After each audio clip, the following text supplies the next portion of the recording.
KZN siphathwa ngenkani mfana. Thamintulu Premier manje from IFP. Abantu singabavotelanga mfethu bazohlanganisa amavoti bafuna ukusiphatha ngenkani. Awepolitiki ngenyanya manje. MK senasandla mfethu eKZN. Sengilide o-DA, ANC, IFP, NFP. Hayi kunzima madoda. Hayi kunzima.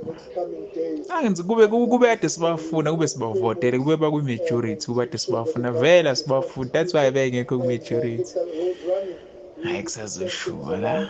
Uyingenza ukuthi ngethemba ukuthi niyaphila kuzonke indawo la kuzofika khona le video. Kanti masiqhubeka phambili alunye udaba ke lusematheni lokuthi ke umengameli womkhonto wesizwe uMnumzane Jacob Zuma ubize ke isithangamisa bezindaba la khona ezo-addressa ke isizwe lapha ke eGoli ke ngomhla ka-16 cishe kusasa lapha ke eGoli.